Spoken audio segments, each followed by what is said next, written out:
Let's start off with President Donald Trump. Now, Donald Trump has warned that U.S. military intervention in Nigeria could include ground troops and airstrikes following Washington's designation of Nigeria as a country of particular concern over alleged religious persecution. His claims of a Christian genocide remain hotly debated. Some argue violence affects both Christians and Muslims, while others point to disproportionate attacks on Christian communities, particularly in the Middle Belt. Now, critics say the Nigerian government has failed to curb rising insecurity, allowing terrorist groups and militia to operate unchecked. Trump's remarks may have spurred a more active response, but the key question is whether Nigeria is acting on its own or simply reacting to global pressure. Well, joining this conversation right now is Obigwe Eguegu. Is a policy analyst and that's a development reimagined. Thank you for your time. I also have Obinna Ejianya, is the CEO of 9 Communications Limited. And in the studio with me is Elvis Akpobi, the Executive Director, Not Too Young to Lead Initiative. Gentlemen, thank you for your time. Thank you for having us. Let me start the conversation with you, My Elvis. pleasure. Great. Gentlemen, great. So let me start with Elvis. Elvis is in the studio here. Elvis, the description by the United States President as placing Nigeria as a country of particular concern, particularly with pointers or claims that there is a Christian genocide. Does this really reflect the reality of what is happening in the country? I think President Trump reacted based on the information he has. For what I know about genocide, when I checked my dictionary, I talked about the systematic destruction of people, group of people, religious group, and all that. You get. So let's start with, if that's the meaning, are they killing of Christians? Yes. You will have systematic killing of Muslims too? Yes. Invariably, genocide is taking place in our country. How do we solve it? The problem, leadership.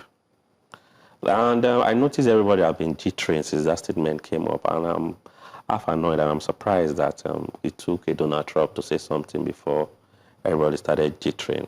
If we're meant to, solve these problems, leadership, good and effective leadership should take place. And I think since that comment came out, the president has been working around the clock to, do the right thing. I'm just surprised that we needed a Donald Trump to want to, make everybody to sit up and be on their toes, as perceived. Because I got issues. I got in wind of if we had ambassadors in these countries. I noticed since inception we don't have a substantive ambassador. I know I was in Liberia. I took some set of persons. Okay. These ambassadors are people, to pass messages, either good or bad. Do you get? Fine. The President Donald Trump acted on the TP cards, whether positive or negative. Do you get? Yes, so I if there was someone, we would even come to the conversations, to the conversation around the, ambassadors. If at all, maybe if Nigeria had, designated ambassadors across the world, maybe this would have been a bit different. But before we get to that, let me also take the opinion of Ovigwe. Ovigwe, great to have you. With what the United States President has described as happening in Nigeria, is this, from your perspective, a reflection of the true realities of Nigerians?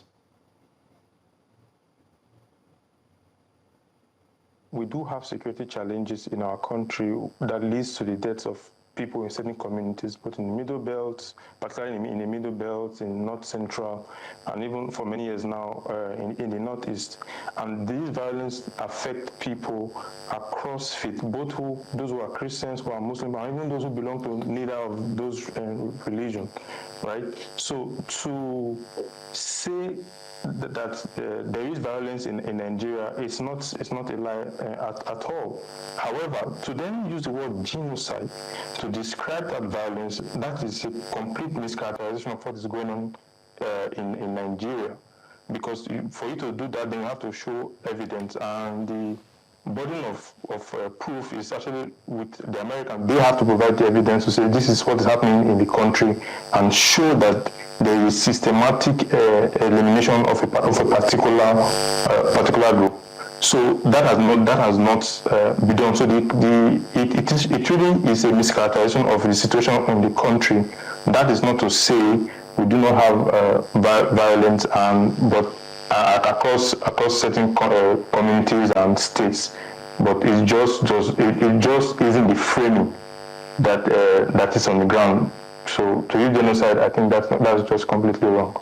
All right. Obinna, do you also share that same line of thought? Do you think that the use of the word genocide was a bit out of line?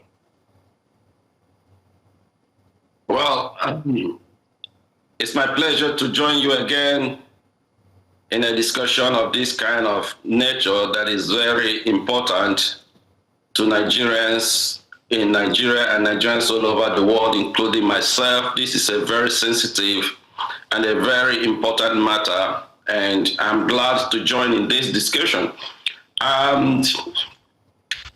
It's not a matter of contest. There's no doubt that there is killings going on in Nigeria. There is there's so much blood that's been spilled in Nigeria, and come to think of that, the perpetrators go about doing these things, committing these heinous crimes, irrespective of religious nature of the victims, I would say, but predominantly Christians were killed. And to the extent that people that perpetrate these crimes even make videos of those things and share online or share on social media. And they go, in fact, they pride themselves in the killings. They pride themselves in the killings. They make videos. They boast of the killings. In fact, sometimes they will give warning that they will go to certain villages and those villages should expect them, and they would execute it without any consequences following thereafter. I would say that the word genocide may be, a kind of exaggerating that kind of killing, but in a way, that's genocide going on in Nigeria. Thank you. All right. Thank you very much. Let me bring the conversation back to the studio, and that's to you, Elvis. Elvis, when one looks at the patterns of these attacks, and in terms of demography too, those affected, some Nigerians would tell you that, look, this bandits, terrorists, this evil people, don't segregate. They just go out there and they cause carnage. So while some will tell you no, that there has been a pattern, a specific pattern within a specific region, particularly the Middle Belt. And if you look at the cross-section of those that most hit, those is a certain faith. I mean, looking at all of these narratives and all of these realities of persons, for you, how do you react? Firstly, I like I said, I think it's basically both ethnic faiths have been affected, despite a larger demographic of persons affected are Christians, mostly around the Middle Belt. But the thing is, we should always ask ourselves that the government swore an oath to protect life and property. And I think while I want to commend our military, are they doing enough? No, I want to urge them to do enough, and if they don't have enough manpower, it's time to recruit. Another thing again is what's the enthusiasm of, how do they boost the ego of those even protecting life and properties? Are there policies to make them want to protect life and properties? Those that have been in the forest, Sambisa forest per se, that have been protecting that area, how are they being rewarded? That's another thing we should ask ourselves. So for me, it's not talking about whether, let's forget the messenger and take the message. There's a whole lot going on in this country. As we speak, you can't take public vehicle and be at rest from Delta State to Abuja or from Edo State to Abuja. There are reports of killings, kidnapping along that road. That's journey to Abuja. By road? By road. I don't want to talk about that of Lagos. So for me, if citizens, and not everybody can afford flights, paying flight tickets. So for me, if you can just, a few days ago, I left from Paris, took a bus from Paris, got to Belgium, got to Netherlands. It was just like I just slept off. I felt so comfortable. There's no magic these people are doing apart from good policies, better working system, and all that. Another thing again is if we want peace in our society, today we must invest in peace. And investing in peace means investing in the citizens, working on their mindset, empowering them sustainably. I mean, some that are listening to you say all of this have been spoken about in the past. There have also been efforts, but where have we, or where does it seem like we're getting it wrong, such that it appears we keep moving in circles? When we return, because we'll be going on a quick break, when we return, we'll be looking at the efforts of the government over the years to restoring, peace in many of these troubled areas, and where it appears we are not getting it right. Stay with us. We'll be right back. I still have my guest with me this evening. Ovigwe Eguegu is a policy analyst, development reimagined, and also Obinna Ejianya is the CEO of 9 Communications Limited, and Elvis Akpobi is with me in the studio here, the executive director, Not Too Young to Lead Initiative. Gentlemen, thank you for staying with me.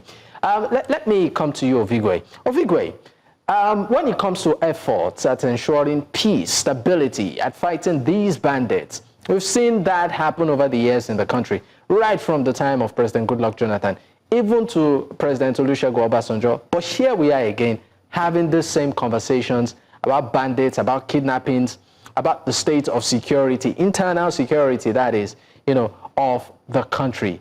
If you look at our budget, for instance, security alone gobs a chunk of it. But here's where we are. So I want to ask you, what have we been getting wrong over the years? What's that missing gap? In one word, is we are not doing, or in one sentence, is that we are trying to solve a security and economic problem by only applying security solutions, right? So in a large part of the middle belt, northern Nigeria, or from middle belt up to northern part of Nigeria, has very serious social and economic problems, right? So if you just increase the budget to buy more weapons or change service chiefs and try to shoot the problem, you are doing half the job. For instance, look at the number of out-of-school children in Nigeria. It is now currently 20 million. That is more than the population of several countries, right? And that tells you and 5 years ago that was about 18.5 million, and then around 2016, 2017 it was 11 million. So what we have in Nigeria is a situation where we're not educating enough people, and these people are being on the street. They grow up, they're easily recruited by belligerent groups, insurgents, bandits, whatever you want to call them. And then beyond that, there is the issue of poverty and hunger. There is also the fact that we're not developing in a a way that is creating jobs in certain communities. A lot of these places have resources. Illegal mining is going on. We're not making sure that those mining processes are regularized, creating proper, stable jobs for lives and livelihoods. So when you're talking about combating bandits, most of these bandits, where do they get money from? It's actually from illegal mining, or some of them are actually fighting for control of resources. Most of the problem have a middle belt is fight over resources, whether it's agricultural and grazing land, or it's a control of mining community. So what the government has been doing since is just trying to increase budget for guns and bullets, whereas it's supposed to be investing more into social and economic development, ensuring that there is ensuring a more balanced approach. And I think what is missing, like you asked, is the social and economic dimension, not just the security dimension, which I would say is actually still not enough. Nigeria has. All right, thank you so much. I mean, one thing you said that's it for 100,000 people. That is far below the UN standard, which is 2.2 officers for 100,000 people. So even from that manpower and security perspective, we still need to do more. All right, thank you very much. One thing that you seem to have said that stood out is the fact that there should be more in terms of investment in human development and manpower development as against guns and bullets. But I'm going to ask Obinna, do you also share this line of thoughts, given the fact that in spite of this fight, we still see some of these bandits and what have you, even go on social media to post their bounty. I mean, that's to tell you how emboldened these individuals are. And then Nigerians are asking the question, why are these people difficult to track? Some of them with even social media accounts, posting it on platforms like TikTok. Yet, an average Nigerian might just tweet something in the corner of his bedroom, and then the DSS comes the following day. So what's missing here? So what's really missing is that we are in the age of civilization, and lives of human being has evolved. We're no more dwelling in the age where might is right, where you can come up and kill people and maim them, and then you think you're powerful by so doing. So, but in Nigeria, we're still living in that age where people think that they can do anything, and they do, and get away with it. By human nature, naturally, human beings like to do whatever they want. By nature, you like to do whatever, but what controls human being is the consequence that comes after what you have done. If you don't have any fear of consequences, you can go bizarre, you can do unimaginable things. So Obinna, are you saying that in the case of Nigeria, there are no consequences for action? Hence, there are no consequences for action. Yeah, there's gross impunity. But there's the Constitution, there's the judiciary. We have structures on ground. Yeah, we have rhetorical structures that are based in just on paper. So you see what's going on in Nigeria. I'm not talking as a politician. I'm talking as an observer, someone who is seeing what's going on. Just like the U.S., you look at Trump. When people from USA or all other Western countries, developed countries, are giving their take or their views on what is going on in Nigeria, some people will start to use sentiment and emotions to blackmail such evidential data, when these people are people that work with data, they work with intelligence. So there's nothing they are saying that they are not 100% sure, because they gather intelligence, just like one fellow said now. Their embassies are here. They're just not here for economic reasons. They're here to gather intelligence because they want to know what is going on. And if you go to their websites, They are free information. If you go to any all this UK website to say or US websites, and you Google things, you will have intelligent information of how they see Nigeria. They have documented evidence of whatever insecurity activities that's going on in Nigeria. So it's not something we go about using emotion to say, oh, there's no killings, there's no genocide. It's something that we should engage the U.S. Just before I leave you, because I know that we're also trying to, manage time and get as much information as we can. As much as, according to you, you said that, these countries work with intelligence, they have data. But also, some Nigerians will also tell you that many a times, there's also the issue of interest, personal interest in this case. Do you think this is also playing out between the U.S. and Nigeria? Yes, of course. U.S. has a personal interest. They can't involve themselves if they don't have personal interest. First of all, they have humanitarian interest. They have humanitarian interest because U.S. stand for for human rights protection. So maybe I should hit the nail. Let me hit the nail in the head. Is humanitarian interest. Secondly, they have economic interest. Okay, so maybe that's where we are headed now. Yeah. So do you think that is the case, economic interest? I'm not saying the case is a dual interest. They have, first of all, humanitarian interest, and they also have economic interest. All right, let me leave you. When there's no stability in humans, okay, then there's no economic gain to have. Okay, so let me leave you for a moment there. Understand one of Donald Trump's campaign promises, which he's keeping.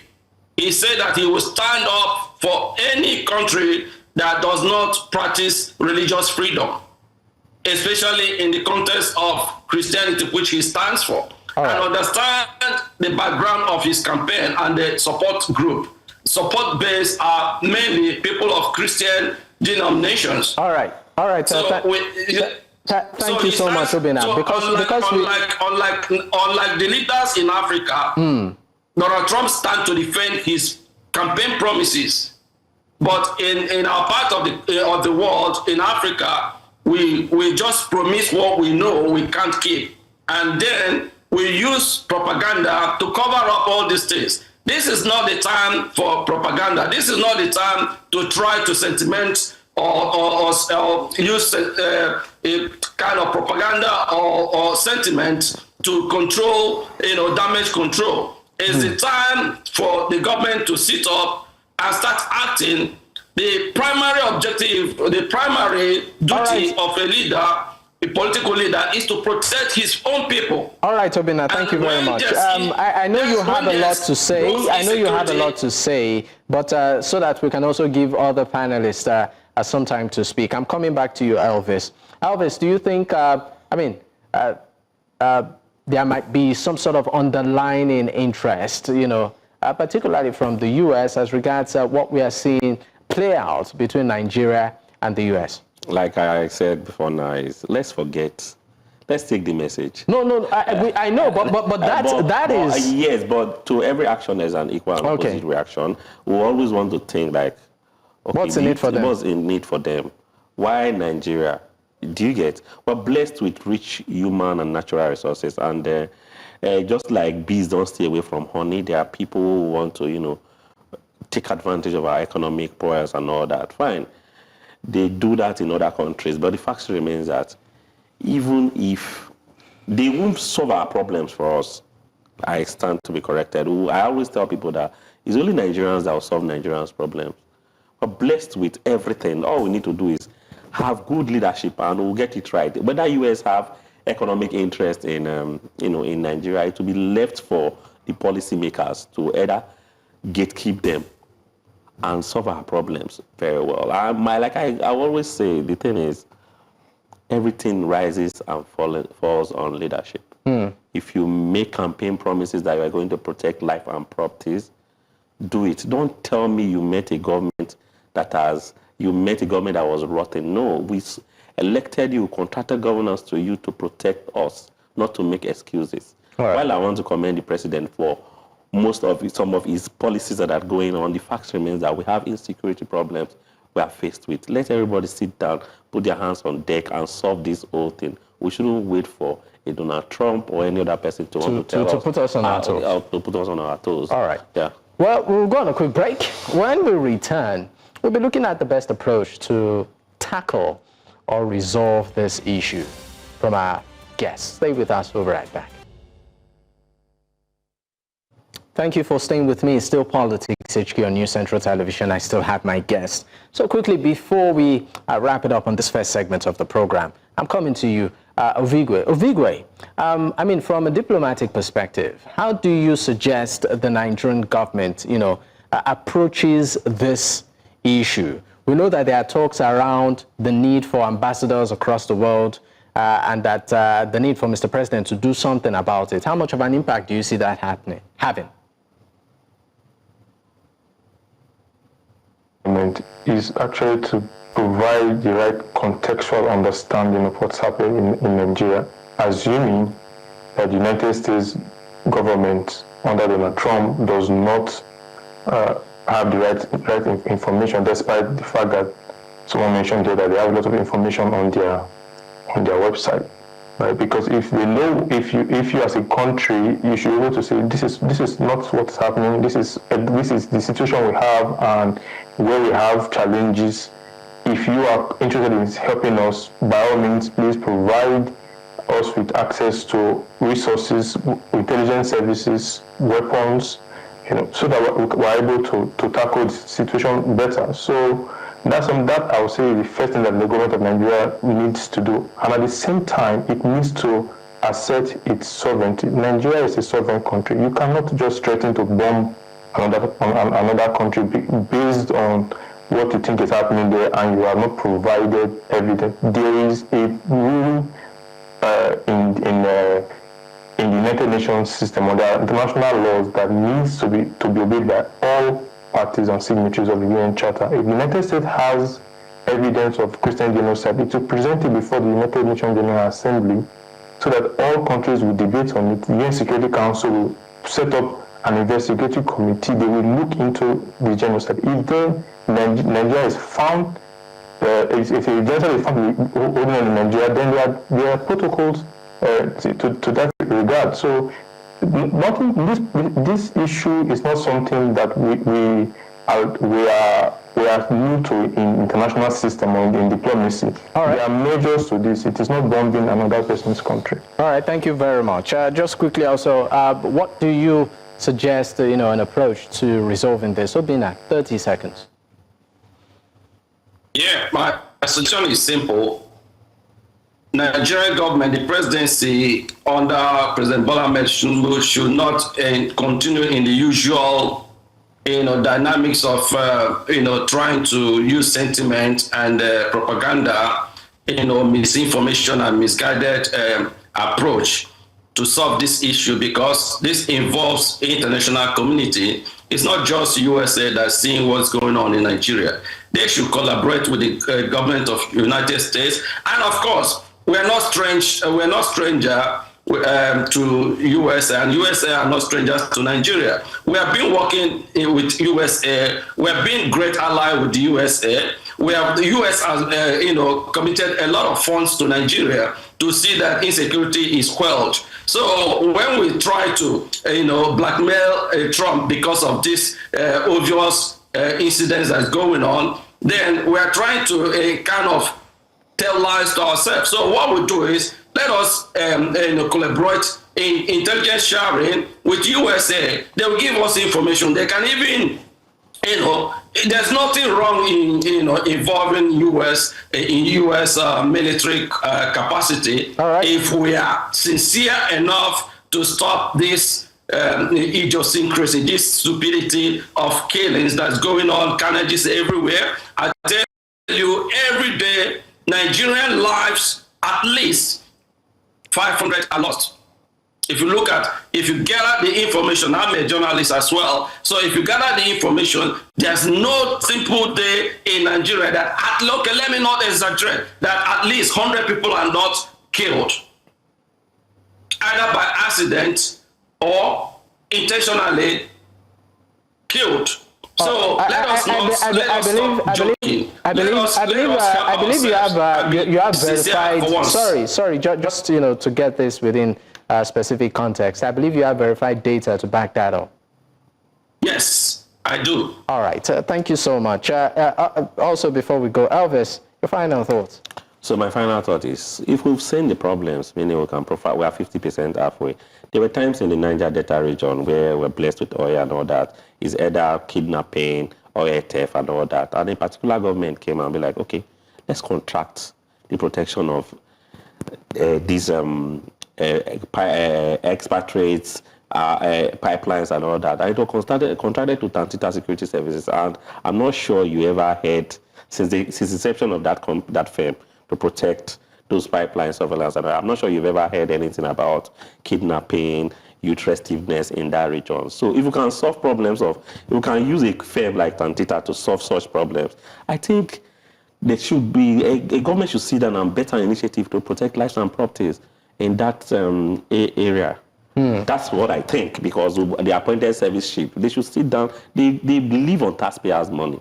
They should sit down and think do more on how to protect it. Because if a firm like Tantita can protect that of the Niger Delta, I think there should be a consultant or anything that can protect and reduce that curve of insecurity in that area. All right, gentlemen, I'd like to say a big thank you for your time. Ovigwe Eguegu, is a policy analyst and also, of course, a development reimagined. Obinna Ejianya is the CEO of 9 Communications Limited, and also Elvis will be the executive director, Not Too Young to Lead initiative. Gentlemen, thank you for your time.